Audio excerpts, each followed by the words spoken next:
Whether it's Rohit from Koi Mil Gaya or Naina in the first half of Ye Jawani Hai Deewani, Bollywood has always made those with spectacles seem nerdy and uncool. But Peyush Bansal is changing that with Lenskart. In this episode of the Indian Billionaires Co, we are going to decode how Lenskart became the Maruti of eyewear and made being chashmish cool. Peyush Bansal wanted to be an engineer, but he didn't get into any IIT, so he got a few grants to study abroad and pursued electrical engineering from McGill University in Canada. Right after his degree, Bansal joined Microsoft in the US and worked there for close to a year. His interaction with Bill Gates left him so inspired that he decided to build something as revolutionary as Microsoft. And let's be real, we can't imagine our lives without Microsoft or the tools that it gave us like Excel. So Peyush Bansal decided to come back to India in November of 2007 and decided to start his own company.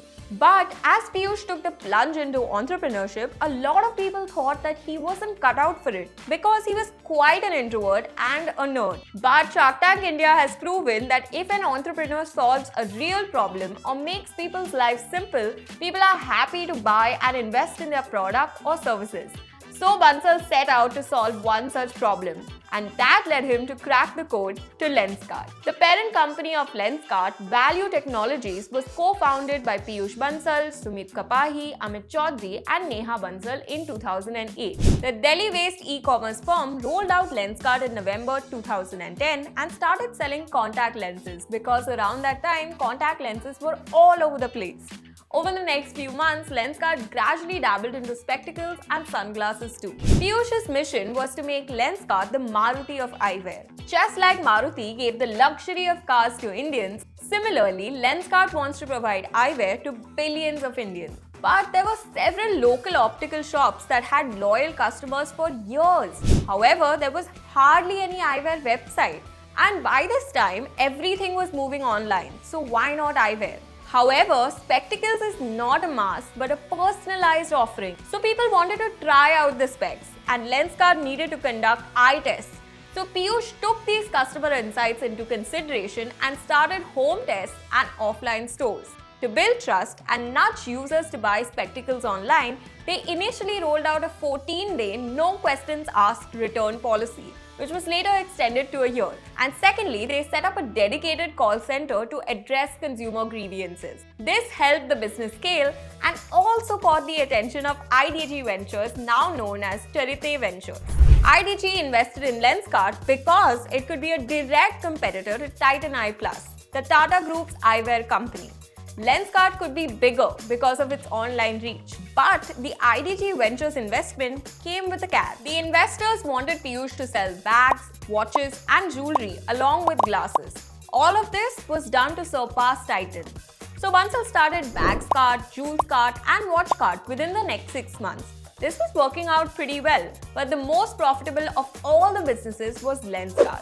By 2013, Lenskart made around 1 crore of profit on the sales of about 2 crore. At this juncture, what really helped Bansal was his mentor Ronnie Screwwala's crucial advice. Screwwala's UTV had invested in Value in December 2012. Their catch-up meetings always revolved around consumer and user insights. During one of these meetings, Screwwala asked Bansal an intriguing question. तुम क्या बनाना चाहते हो? What do you intend to make? Bansal had a crystal clear vision. He wanted to revolutionize eyewear in the world. Screwwala then suggested that he focus sharply on building Lenskart and shut down all the other ventures. But Bansal was scared of losing the funding. Screwwala, however, assured him that he would put more money into his venture if he took this call. Bansal took the offer and as luck would have it, IDG too joined hands and Value got funded in February of 2013. Screwwala, an experienced entrepreneur, knew in 2011 that jewelry, bags and watches were a saturated and crowded space. With Lenskart, he envisioned that Bansal could dominate the market because it was an uncluttered space.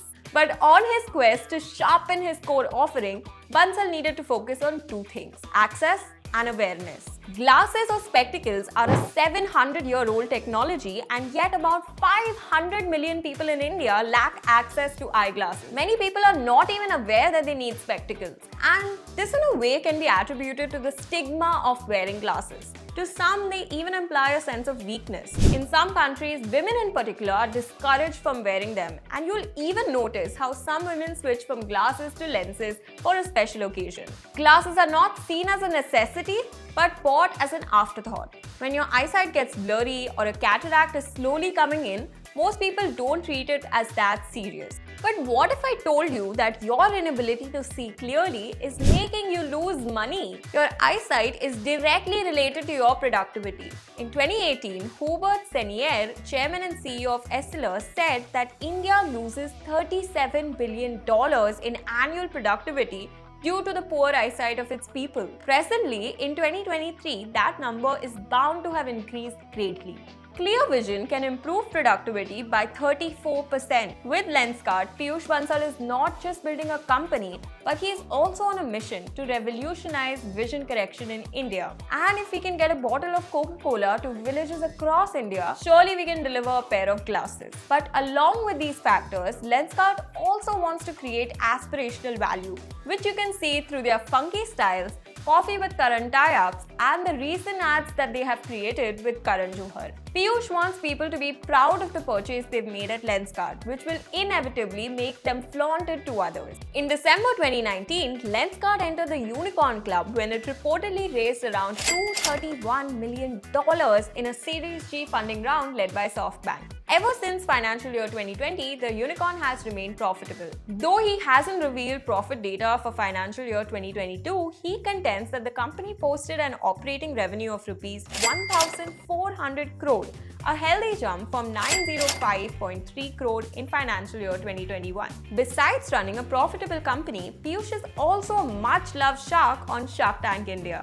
And he was also the first to offer a blank check to an entrepreneur on the show. But Peyush didn't want to be on Shark Tank India Season 2 to begin with. This was because of the extreme fan following. He wants to live a simple and normal life, but seeing the spark among India's new entrepreneurs made him relent.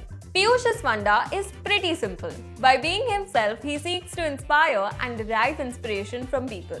And he is living up to it, whether it's at Shark Tank India or as the boss man of Lenskart. What business or entrepreneur would you like us to cover next? Tell us in the comments. And don't forget to like, share and subscribe to Mashable India for more.